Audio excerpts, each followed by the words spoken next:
Soyez tous très bienvenus. Aujourd'hui, nous allons découvrir l'incroyable histoire d'Ophelia Lancaster, une enseignante qui a vécu une expérience de mort imminente transformante et a découvert une vérité surprenante sur Dieu, quelque chose de complètement différent de ce que les religions ont tendance à enseigner. Préparez-vous pour un récit émouvant, plein de rebondissements. Avant de commencer, je veux savoir d'où vous nous regardez. Commentez ci-dessous de quelle ville vous êtes. Et bien sûr, si vous n'êtes pas encore abonné à la chaîne, abonnez-vous et activez les notifications pour ne manquer aucun contenu comme celui-ci. Bonjour, je m'appelle Ophelia Lancaster. Je suis enseignante dans une école primaire à Boulder, Colorado. L'histoire que je vais raconter s'est déroulée il y a plus de 3 décennies, mais les souvenirs restent aussi vifs que si tout s'était passé hier. Avant toute chose, je veux clarifier que j'ai toujours été une personne avec les pieds sur terre. Je n'ai jamais cru en des choses que je ne pouvais pas voir ou toucher. Ma vie était assez ordinaire. J'enseignais, sortais avec des amis, m'occupais de ma maison. Rien d'extraordinaire. J'ai grandi dans une famille qui n'était pas particulièrement religieuse. Nous allions à l'église occasionnellement, mais plus par tradition que par foi. En grandissant, je suis devenue encore plus sceptique. Je pensais que la science pouvait expliquer tout et que tout ce qui allait au-delà n'était que pur Haïm. Je me souviens d'une fois pendant mes années universitaires où nous avons discuté de l'existence de Dieu en cours. J'ai argumenté avec conviction que tout cela n'était qu'une invention humaine, une sorte de béquille pour ceux qui ne pouvaient pas faire face à la réalité. Je ne savais pas alors qu'années plus tard, j'aurais une expérience qui changerait complètement ma vision du monde. À cette époque, j'étais mariée à Benjamin, un homme merveilleux qui, contrairement à moi, avait une foi inébranlable. Il essayait toujours de m'encourager à être plus ouverte à la spiritualité, mais je refusais. Je pensais qu'il était naïf de croire en quelque chose qui ne pouvait pas être prouvé. Ma vie suivait son cours normal jusqu'au jour où j'ai remarqué un léger gonflement sur le côté droit de mon cou. Au début, je n'y ai pas prêté beaucoup d'attention, mais avec le temps, il est devenu plus gros. En tant qu'enseignante, je me souciais de mon apparence. Être devant des enfants tous les jours exigeait de la confiance, et ce gonflement a commencé à affecter mon estime de moi. Je suis allée voir le médecin, le docteur Jonathan Myers, qui m'a dit que la chirurgie n'était pas nécessaire. Cependant, j'ai insisté. Je voulais me débarrasser de cela une fois pour toutes. La possibilité de développer un goitre menaçait non seulement ma santé, mais aussi mon orgueil. Après beaucoup de discussions, il a accepté de programmer l'intervention. Je ne savais pas que cette décision apparemment simple serait le tournant de mon existence, me conduisant à un voyage que je n'aurais jamais imaginé possible. Le jour de la chirurgie est arrivé. J'étais nerveuse, mais déterminée. Je me souviens d'être allongée sur la table d'opération, regardant les lumières brillantes au-dessus de moi, tandis que l'anesthésie commençait à faire effet. Le docteur Myers était là, me rassurant que tout irait bien. J'ai fermé les yeux, m'attendant à me réveiller quelques heures plus tard avec le cou bandé et ce goitre gênant enfin retiré. Mais ce qui s'est passé ensuite était quelque chose pour lequel aucun livre de médecine n'aurait pu me préparer. Tout à coup, j'ai senti comme si j'étais violemment tirée hors de mon corps. C'était comme si une force invisible m'entraînait à travers un tunnel sombre et sans fin. La sensation était indescriptible. Imaginez être aspiré par un trou noir voyageant à la vitesse de la lumière. La peur m'a envahi. Je voulais crier, mais je n'avais pas de voix. Je voulais m'accrocher à quelque chose, mais il n'y avait rien à portée de main. Tout autour de moi était un flou, comme si je tombais dans un abîme sans fin. Le temps semblait ne plus exister. Je ne sais pas dire s'il s'est écoulé des secondes ou des heures. Et puis, aussi brusquement que cela avait commencé, la chute s'est arrêtée. Je me suis retrouvée enveloppée par une lumière intense et chaleureuse, différente de tout ce que j'avais déjà expérimenté. C'était comme si l'air lui-même était fait de lumière. Cette lumière n'éblouissait pas, au contraire, elle était accueillante et réconfortante. Peu à peu, mes yeux se sont ajustés et j'ai commencé à distinguer des formes autour de moi. J'étais devant un étroit pont, avec des rampes dorées qui brillaient. Le pont traversait un ruisseau aux eaux si cristallines qu'elles semblaient éthérées. Le son de l'eau qui coulait était doux et mélodieux, apportant une sensation de paix que je n'avais jamais expérimentée. Confuse et émerveillée, j'ai fait un pas vers le pont. C'est alors que j'ai réalisé que je n'étais pas seule. De l'autre côté, il y avait une figure qui émanait une lumière propre. Je me suis approchée et j'ai vu que c'était un être angélique, d'une beauté indescriptible. C'était une figure féminine, avec de longs cheveux dorés qui semblaient flotter autour d'elle. Ses ailes étaient énormes, blanches et translucides, comme si elles étaient faites de la même lumière qui nous entourait. L'ange m'a souri, et bien qu'elle n'ait pas parlé, j'ai su instantanément son nom, Lumiel. À ses côtés, il y avait un groupe de garçons, tous vêtus de chemises blanches immaculées. Leurs yeux brillaient d'un espoir et d'une joie qui m'ont profondément touchée. J'ai ressenti une connexion immédiate avec chacun d'eux, comme si je les connaissais depuis longtemps. À ce moment-là, toutes mes croyances antérieures, tout mon scepticisme, semblaient si lointains et insignifiants. J'étais devant quelque chose qui dépassait toute explication rationnelle, quelque chose qui défiait tout ce que je pensais savoir sur la vie et la mort. Et pourtant, je ne me suis jamais sentie aussi lucide, aussi présente. Alors que j'absorbais tout cela, une sensation encore plus... C'était comme si l'univers lui-même s'ouvrait, révélant ses secrets les plus profonds. J'étais sur le point d'expérimenter quelque chose qui changerait à jamais ma compréhension de Dieu et de l'existence. Là, en présence de Lumiel et des enfants, quelque chose d'encore plus extraordinaire a commencé à se produire. Une force inexplicable m'a complètement enveloppée, comme si le tissu même de l'univers se dépliait autour de moi. C'est à ce moment-là que j'ai eu l'expérience la plus profonde et transformante de ma vie, un aperçu de ce que je ne peux décrire que comme Dieu. Ce n'était pas une figure anthropomorphique, ni une voix tonitruante venant du ciel. C'était une présence écrasante, une énergie pure qui imprégnait tout. C'était comme si, tout à coup, je pouvais sentir et comprendre toute l'existence d'un seul coup. L'amour qui émanait de cette présence était si intense que je me sentais complètement enveloppée par lui, comme si chaque atome de mon être baignait dans une pure compassion et compréhension. À cet instant, toutes les doctrines religieuses que j'avais étudiées ou entendues semblaient petites et limitées par rapport à ce que je vivais. J'ai réalisé qu'aucune religion, aucun livre sacré, aucune philosophie humaine ne pouvait capturer complètement la véritable essence du divin. Ce que je vivais était quelque chose de bien au-delà de notre capacité de compréhension ou d'expression. La révélation était si profonde qu'elle a ébranlé toutes mes croyances antérieures. Moi, qui ai toujours été fière de mon scepticisme et de ma rationalité, je me suis retrouvée face à quelque chose qui défiait toute logique, mais qui en même temps semblait la vérité la plus fondamentale de l'univers. C'était comme si, pour la première fois, je pouvais voir au-delà du voile de la réalité physique et entrevoir la véritable nature de l'existence. Dans cette expérience, j'ai compris que Dieu n'était pas un être lointain, assis sur un trône céleste, jugeant nos actions. Dieu était une force omniprésente, une conscience universelle qui englobait tout le cosmos, chaque particule, chaque être vivant, chaque pensée. Tout faisait partie de cette conscience supérieure. Le plus surprenant était de réaliser que j'étais aussi une partie de cette conscience. Il n'y avait pas de séparation réelle entre moi et cette présence divine. C'était comme si je pouvais sentir ma connexion avec chaque être vivant, avec chaque étoile de l'univers. La sensation d'unité était écrasante et, en même temps, incroyablement réconfortante. Dans cet état de conscience, j'ai compris que la vie terrestre, l'existence physique, n'était qu'une étape, une transition. Ce que je voyais auparavant comme la fin définitive se révélait maintenant comme un simple changement d'état. J'ai aussi compris que le but de notre existence allait bien au-delà de ce que j'imaginais. Il ne s'agissait pas seulement de naître, vivre et mourir. Le but était d'évoluer spirituellement, d'élargir notre conscience et de contribuer à l'évolution de toute l'existence. Chaque choix, chaque action, chaque pensée avait un impact sur le tout. Cette expérience m'a montré que l'amour était la force la plus puissante de l'univers, mais pas l'amour romantique ou familial que nous connaissons. C'était un amour inconditionnel et universel qui englobait toute l'existence. Cet amour maintenait le cosmos uni, propulsait l'évolution et la croissance de tout. Quand l'intensité de cette expérience a commencé à diminuer, je me suis sentie profondément transformée. Je savais que je ne serais plus jamais la même personne. Toute ma vision du monde, mes valeurs, mes croyances avaient été complètement reconfigurées.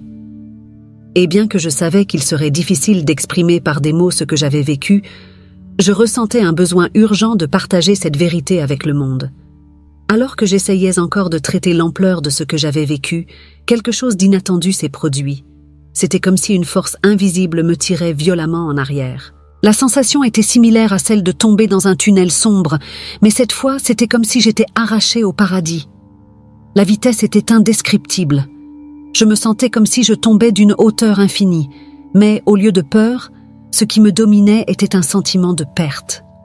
Je voulais crier, supplier de rester encore un peu dans cet endroit de paix et de compréhension, mais je n'avais pas de voix. Soudain, je me suis vue flotter au-dessus de la salle d'opération.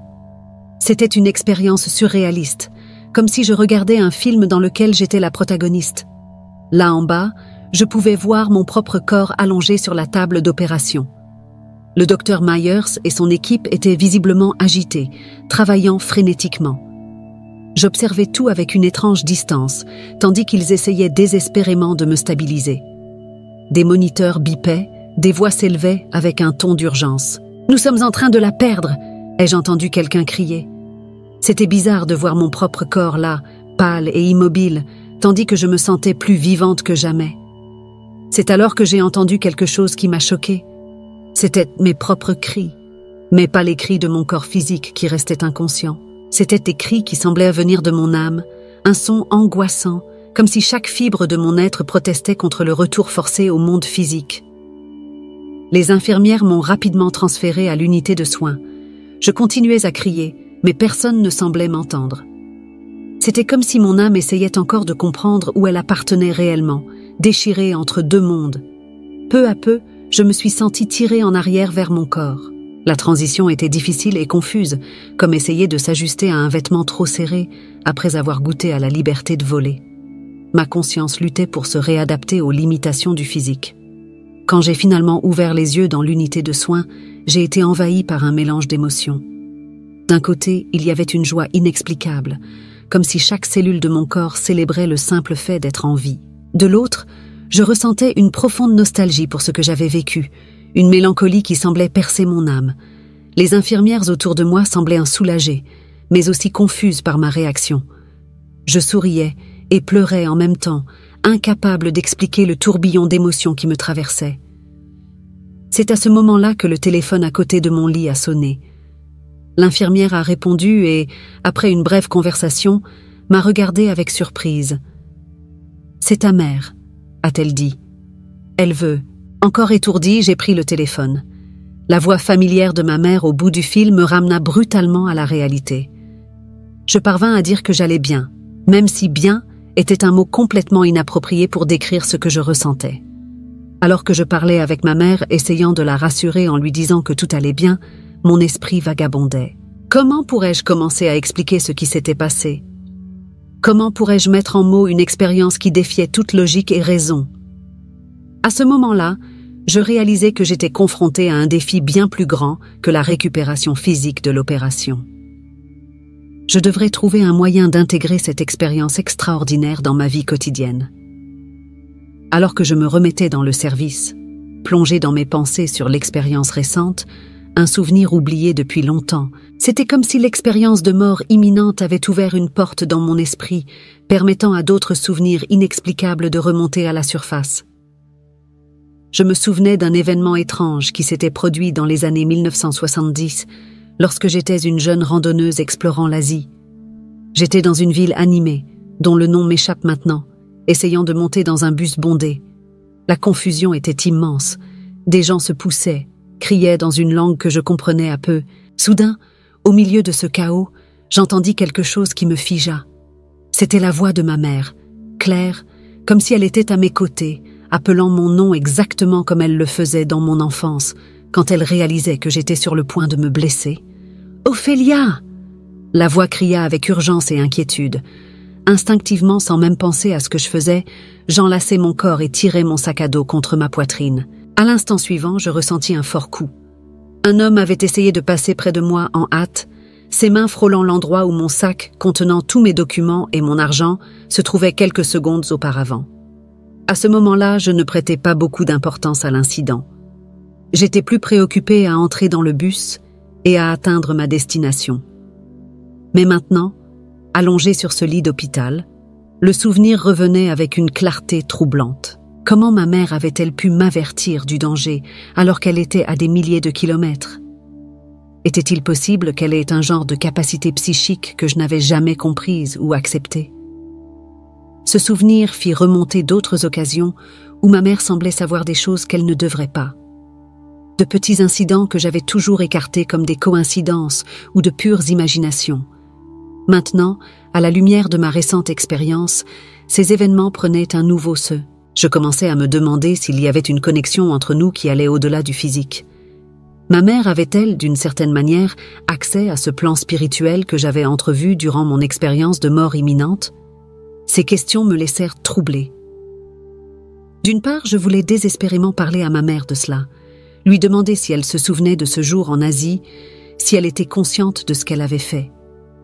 D'autre part, j'avais peur qu'elle me pense folle. Après tout, jusqu'à quelques jours auparavant, j'aurais moi-même rejeté tout cela comme absurde. L'infirmière entra dans la chambre, interrompant mes pensées. Elle vint vérifier mes signes vitaux et demander si j'avais besoin de quelque chose pour la douleur. Je répondis mécaniquement, mon esprit encore emprisonné dans ce souvenir lointain. Je réalisais que j'étais face à un dilemme. Mon expérience de mort imminente avait ouvert mes yeux sur un monde de possibilités que j'avais toujours nié. Mais comment concilier ces nouvelles croyances avec la personne sceptique et rationnelle que j'avais toujours été? Alors que l'infirmière ajustait mon oreiller, je décidai qu'une fois sortie, je devrais avoir une longue conversation avec ma mère. Il y avait beaucoup de questions sans réponse, beaucoup de mystères à élucider, et peut-être, juste peut-être, ma mère pourrait m'aider à mieux comprendre non seulement ce qui m'était arrivé, mais aussi cette connexion inexplicable qui semblait exister. Au fur et à mesure que la journée avançait, je me vis osciller entre l'émotion de mes découvertes et la peur de l'inconnu. Qu'allais-je découvrir d'autre sur moi-même, sur ma famille, sur le monde, maintenant que mes yeux avaient été ouverts à ces nouvelles possibilités? Après avoir quitté l'hôpital, j'espérais que les choses reviendraient à la normale, que je pourrais simplement reprendre ma vie comme avant. Mais la vérité est que plus rien n'était pareil. L'expérience que j'avais vécue pendant l'opération m'avait touchée d'une manière que je ne pouvais ignorer, aussi fort que j'essayais. Cependant, au lieu d'embrasser cette nouvelle perspective, je fis quelque chose que je réalise maintenant avoir été une erreur. J'essayais de la nier complètement. J'adoptais une posture encore plus athée et sceptique qu'auparavant. C'était comme si j'essayais de compenser ce que j'avais vécu, réaffirmant ma rationalité avec encore plus de vigueur. Je me concentrai. Je courais tous les jours, donnais des cours, corrigeais des examens, planifiais des leçons, me maintenais occupée tout le temps, comme si cela pouvait empêcher ces souvenirs et ces questionnements de remonter à la surface. Benjamin, mon mari, m'encourageait à explorer la spiritualité. Il avait toujours cru à la vie après la mort et voyait mon expérience comme une confirmation de ses croyances. Mais je refusais. Chaque fois qu'il évoquait le sujet, je changeais de thème ou sortais simplement de « Je ne voulais pas écouter, je ne voulais pas penser à cela ». Je me souviens d'une nuit où Benjamin me trouva en train de pleurer dans la salle de bain. Il m'enlaça et demanda ce qui se passait. Je voulais raconter, je voulais partager le poids que je portais, mais les mots et les émotions me manquaient. Comment parler d'une expérience qui défiait tout en quoi je croyais? Alors, je mentis. Je dis que j'étais juste stressée par le travail. Benjamin ne crut pas, bien sûr, mais respecta mon silence. Il a toujours été comme ça, patient et compréhensif, même quand je ne le méritais pas. Les années ont passé et je suis devenue une sorte de caricature de moi-même. Lors des réunions de professeurs, j'étais connue comme la plus rationnelle, celle qui avait toujours une explication scientifique pour tout. Je me moquais ouvertement de toute mention de phénomènes paranormaux ou d'expériences spirituelles. C'était comme si, en niant l'existence de ces choses, je pouvais effacer ma propre expérience. Mais la vérité est qu'en moi, j'étais en conflit constant. La nuit, quand tout était calme et que je n'avais plus de distraction, les souvenirs revenaient. La sensation de paix que j'avais ressentie, la présence de l'ange Lumiel, l'aperçu de quelque chose de beaucoup plus grand que ce que je pouvais comprendre. Tout cela restait vivant en moi. Peu importe combien j'essayais de supprimer, je commençais à avoir des cauchemars récurrents. Je rêvais que je tombais dans un abîme sans fin, ou que je criais à l'aide et que personne ne m'entendait. Je me réveillais en sueur, le cœur battant.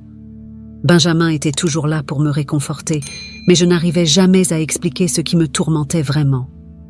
L'expérience de mort imminente était enfermée dans un coin de mon esprit où j'espérais qu'elle reste oubliée pour toujours. Mais la vérité est qu'elle était toujours là, comme un fantôme silencieux, me hantant aux moments les plus inattendus. En regardant en arrière maintenant, je réalise combien de temps et d'énergie j'ai gaspillé à essayer de nier une partie si fondamentale de mon expérience de vie. Combien d'opportunités de croissance et de compréhension j'ai perdues par peur de faire face à l'inconnu. Mais comme j'ai fini par découvrir, certaines vérités ne peuvent pas être niées pour toujours. Elles trouvent un moyen de faire surface, peu importe combien nous essayons de les cacher. 35 ans se sont écoulés depuis mon expérience de mort imminente. 35 ans de déni, de faire semblant que rien ne s'était passé. J'étais devenue experte pour éviter le sujet, pour détourner les conversations qui pourraient s'en mener à des thèmes spirituels. Mais le destin, ou peut-être quelque chose de plus grand, avait d'autres plans pour moi. C'était un dimanche après-midi ordinaire. Benjamin regardait la télévision pendant que je corrigeais quelques travaux de mes élèves. Tout à coup, il m'a appelé, sa voix pleine d'excitation. « Ophélia, tu dois voir ça !» À contre-cœur, j'ai laissé de côté mes papiers et les rejoints sur le canapé. À l'écran, une femme d'âge moyen était interviewée. Elle s'appelait Elisabeth Vendreau et elle parlait de sa propre expérience de mort imminente. Au début, j'ai essayé de m'éloigner, de murmurer une excuse pour retourner à mon travail. Mais quelque chose dans les mots d'Elisabeth m'a captivée. Elle décrivait des sensations et des visions incroyablement similaires à celles que j'avais vécues. La lumière intense, la sensation de paix, la rencontre avec des êtres célestes. C'était comme si elle racontait ma propre histoire. J'ai senti mon cœur s'accélérer. Mes mains ont commencé à trembler. C'était comme si une porte que j'avais gardée fermée pendant des décennies était forcée de s'ouvrir. Des souvenirs que j'avais réprimés pendant si longtemps ont commencé à affluer, inondant mon esprit d'une clarté effrayante. Benjamin a dû remarquer mon agitation, car il a pris ma main et m'a regardée avec inquiétude. « Tu vas bien ?» a-t-il demandé. Je n'ai pas pu répondre. Des larmes ont commencé à couler sur mon visage et je n'ai rien fait pour les retenir. Quand l'interview s'est terminée, nous sommes restés silencieux pendant longtemps. Benjamin n'a rien dit. Il m'a juste pris dans ses bras pendant que je pleurais. C'était un pleur de soulagement, de reconnaissance, de libération. Enfin, après tant d'années, je ne me sentais plus seule dans mon expérience. Au cours des 3 mois suivants, je me suis plongée dans des études sur la spiritualité et la vie après la mort. J'ai lu des livres, regardé des documentaires, participé à des groupes de discussion en ligne. Chaque nouvelle information que je découvrais semblait valider un peu plus mon expérience. Pour la première fois, j'ai pu revisiter mon expérience de mort imminente sans peur ni déni. J'ai commencé à comprendre sa vraie importance, non seulement pour moi, mais potentiellement pour d'autres personnes qui pourraient ne vivre la même chose. Je me souviens d'une nuit où je suis restée éveillée tard, lisant un livre sur les expériences de mort imminente. Benjamin s'est réveillé et m'a trouvée en train de... Mais cette fois, c'étaient des larmes de joie. « Je comprends maintenant », lui ai-je dit. « Je comprends ce qui m'est arrivé. Ce fut une période de transformation intense. Ma vision du monde, mes valeurs, mes croyances, tout était en cours de réévaluation à la lumière de cette nouvelle compréhension. C'était comme si je me réveillais d'un long sommeil, voyant le monde avec de nouveaux yeux. J'ai commencé à méditer régulièrement, quelque chose que j'aurais ridiculisé des années auparavant. J'ai trouvé dans cette pratique un moyen de me reconnecter à cette sensation de paix que j'avais éprouvée pendant ma quasi-mort. Ce n'était pas la même chose, bien sûr, mais cela m'a aidé à me souvenir qu'il y avait plus dans la vie que ce que nous pouvons voir ou toucher. Ma relation avec Benjamin a également changé. Enfin, j'ai pu ouvrir mon cœur à lui, partager tout ce que j'avais gardé caché pendant si longtemps. Son acceptation et son soutien ont été fondamentaux dans ce processus de découverte de soi. Alors que j'embrassais cette nouvelle compréhension de la vie et de la mort, j'ai ressenti un poids énorme se lever de mes épaules. Le déni que j'avais porté si longtemps s'est enfin dissipé, laissant place à un sentiment de liberté et de but que je n'avais jamais ressenti auparavant. Avec ma nouvelle perspective, j'ai ressenti un besoin profond de réconcilier mon passé avec le présent. J'ai décidé qu'il était temps d'avoir une conversation franche avec ma mère au sujet de cet incident en Asie, tant d'années auparavant. J'ai pris rendez-vous et par un samedi ensoleillé, je me suis assise avec elle dans son jardin. « Maman, ai-je commencé, hésitante. Te souviens-tu de cette fois où je voyageais en Asie dans les années 70 ? Elle a hoché la tête avec un regard curieux sur le visage. J'ai pris une grande inspiration et j'ai continué. Il y a eu un jour où j'ai entendu ta voix m'appeler, m'avertissant d'un danger. As-tu un souvenir de cela ? Pour ma surprise, ma mère n'avait pas l'air choquée par la question. Elle a souri doucement et a pris ma main. Ophélia, ma chérie, j'ai toujours su qu'il y avait quelque chose de spécial entre nous. Ce jour-là, j'ai fait un rêve si vivant. Je t'ai vue en danger et j'ai crié ton nom. Quand je me suis réveillée, j'étais certaine que quelque chose s'était passé. J'étais stupéfaite. Toutes ces décennies de scepticisme, de déni de l'inexplicable, et ma propre mère avait accepté cette connexion spéciale comme quelque chose de naturel. Nous avons parlé pendant des heures, partageant des expériences que nous avions toutes deux gardées secrètes, par peur de ne pas être comprises. Ce dialogue ouvert avec ma mère a été un tournant. J'ai réalisé que j'avais passé une grande partie de ma vie à nier une partie essentielle de qui j'étais. J'ai commencé à accepter qu'il existe des mystères dans l'univers que la science ne peut encore expliquer, et que cela ne diminue en rien la valeur de la connaissance scientifique. Au travail, j'ai également décidé d'être plus ouverte. J'ai commencé à incorporer des discussions sur différentes croyances et perspectives spirituelles dans mes cours d'études sociales. À ma grande surprise, les élèves ont répondu avec enthousiasme, partageant leurs propres expériences et croyances familiales. Un jour, après l'un de ces cours, une élève est venue me parler, les larmes aux yeux. Elle m'a raconté une expérience de quasi-noyade qu'elle avait eue. J'ai vu une lumière brillante et j'ai ressenti une paix inexpliquée. Je n'ai jamais raconté cela à personne, m'a-t-elle dit. J'avais peur qu'on pense que j'étais folle. À ce moment-là, j'ai compris le véritable but de mon expérience. Ce n'était pas seulement à propos de moi, c'était à propos de créer un espace sûr pour que d'autres puissent explorer et partager leurs propres expériences transcendantales. Au fur et à mesure que je m'ouvrais davantage, j'ai découvert que beaucoup de personnes autour de moi avaient des histoires similaires à raconter. Des voisins, des collègues de travail, même le propriétaire de l'épicerie locale. Tous avaient une expérience inexplicable qu'ils gardaient pour eux. J'ai commencé à organiser de petits groupes de discussion chez moi, où les gens pouvaient partager leurs histoires sans craindre d'être jugés. Benjamin, mon mari toujours compréhensif, était ravi de ma transformation. « Tu es enfin en paix avec toi-même », m'a-t-il dit un soir, en me prenant dans ses bras. Et il avait raison. Pour la première fois depuis des décennies, je me sentais complète. La lutte interne constante entre mon côté rationnel et mes expériences inexplicables avait cessé. J'ai appris à embrasser les deux aspects de ma personnalité, comprenant qu'ils n'étaient pas contradictoires, mais complémentaires. En repensant à cette enseignante sceptique et têtue que j'étais, je ressens un mélange de compassion et de gratitude. De la compassion pour la peur et le déni qui m'ont tenue prisonnière si longtemps, et de la gratitude pour le chemin qui m'a amenée ici. Aujourd'hui, à 58 ans, je me sens plus vivante et connectée que jamais. Mon expérience de mort imminente, qui a longtemps été une source de confusion et de peur, est maintenant une partie précieuse de mon histoire. Elle m'a appris sur l'immensité de l'univers, sur l'interconnexion de toutes choses, et sur l'importance de garder l'esprit et le cœur ouverts à l'inconnu. Ma transformation intérieure ne s'est pas limitée à la sphère personnelle. Elle a débordé dans tous les aspects de ma vie, y compris ma carrière d'enseignante. J'ai réalisé que j'avais une responsabilité unique. Utiliser mon expérience pour enrichir l'éducation que j'offrais à mes élèves.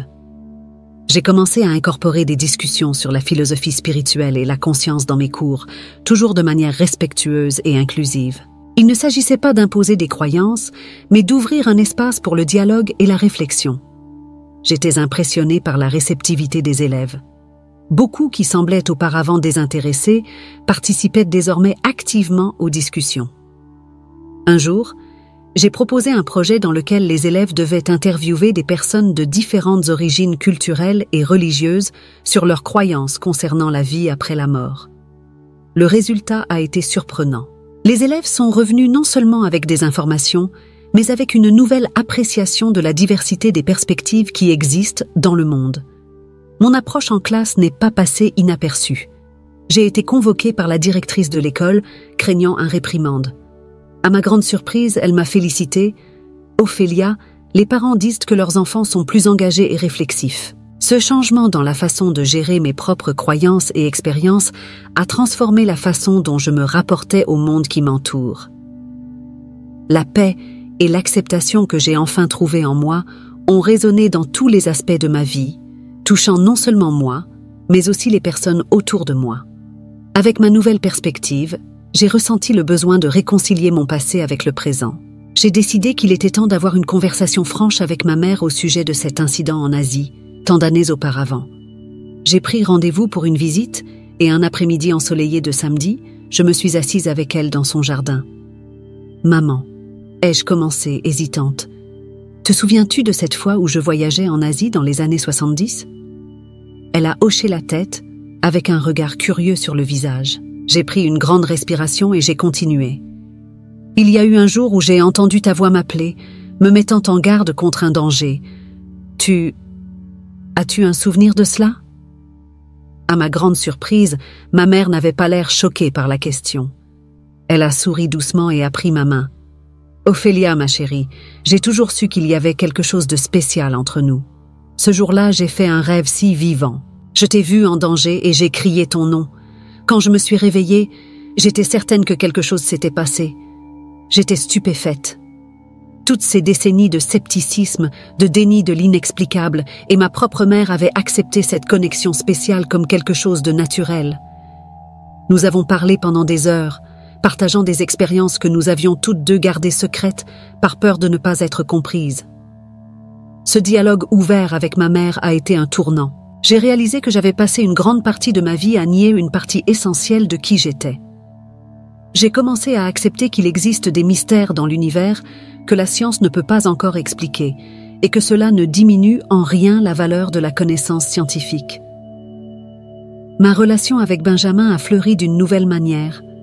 Nos conversations sont devenues plus profondes et significatives. Nous avons commencé à méditer ensemble chaque matin, une pratique qui nous a encore peint. Il m'a dit un jour, « C'est comme si je m'étais mariée avec toi 2 fois, une fois avec l'Ophélia d'avant et maintenant avec cette nouvelle version de toi. Et j'aime les deux également. Ma relation avec ma mère s'est également approfondie. Ensemble, nous avons commencé à explorer la nature de notre connexion spéciale. Nous avons découvert qu'à certaines occasions, nous pouvions ressentir les émotions de l'autre, même en étant éloignés. Cela qui auparavant m'effrayait, me fascinait maintenant. Cependant, tout n'a pas été facile. Certains amis de longue date se sont éloignés, dérangés par ma nouvelle perspective de vie. C'était douloureux, mais j'ai compris que cela faisait partie du processus. En même temps, de nouvelles amitiés sont apparues, avec des personnes partageant des intérêts similaires et m'aidant à élargir encore plus mes horizons. J'ai commencé à donner des conférences occasionnelles dans des groupes locaux sur mon expérience de mort imminente. Au début, j'étais nerveuse, mais la réponse a été extrêmement positive. Les gens venaient vers moi après les conférences, souvent les yeux pleins de larmes, me remerciant d'avoir donné une voix à des expériences qu'ils avaient eux-mêmes vécues, mais n'avaient jamais osé partager. L'un des moments les plus marquants a été lorsque j'ai été invitée à parler lors d'une conférence médicale sur les expériences de mort imminente. J'ai été surprise de voir combien de professionnels de santé étaient ouverts à écouter et à apprendre. Un neurochirurgien m'a approché après et a dit « Votre histoire m'a fait repenser tout ce que je pensais savoir sur la conscience. Au fur et à mesure que je devenais plus connue dans certains cercles, j'ai reçu des invitations à participer à des études scientifiques sur les EMI.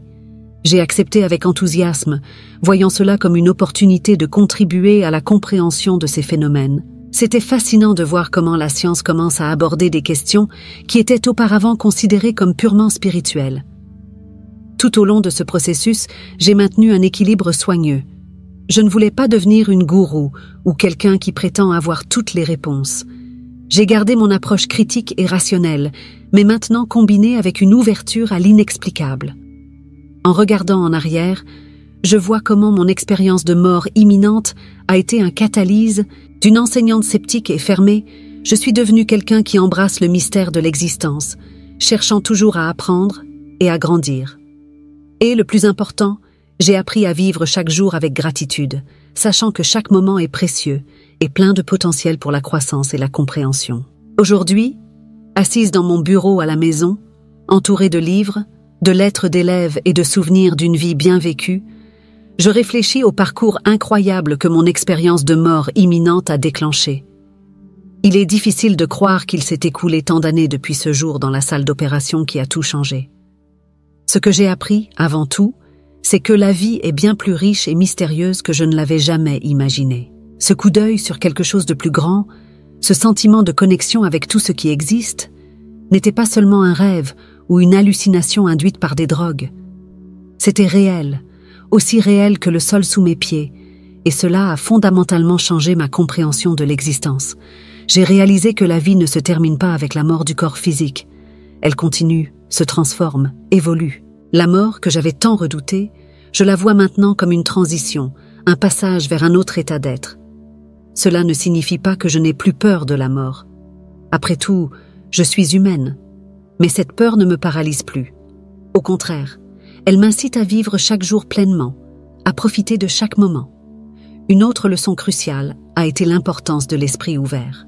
Pendant des années, mon scepticisme exacerbé m'a empêché de voir et d'expérimenter la richesse du monde qui m'entoure. Maintenant, je comprends qu'il est possible, et en fait nécessaire, de maintenir un équilibre entre la pensée critique et l'ouverture à l'inexplicable. La science et la spiritualité ne sont pas des ennemis, mais deux façons de chercher la vérité, qui peuvent et doivent coexister. J'ai également appris sur le pouvoir de l'amour et de la compassion. Ce sentiment écrasant d'amour que j'ai éprouvé pendant mon EMI n'était pas quelque chose réservé uniquement à l'au-delà. C'est quelque chose que nous pouvons cultiver et exprimer dans notre vie quotidienne. J'essaie d'apporter cela dans mes interactions avec mes élèves, ma famille et même avec des inconnus dans la rue. C'est étonnant comme un simple acte de bonté peut créer des vagues de positivité. L'expérience m'a appris l'interconnexion de toutes choses. Nous ne sommes pas des êtres isolés, mais partie intégrante d'un réseau complexe de relations et d'énergie. Chaque action, chaque pensée a un impact sur l'ensemble. Cela m'a rendue bien plus consciente de mes choix et de la façon dont je vis ma vie. Une autre leçon importante a concerné la nature de la conscience.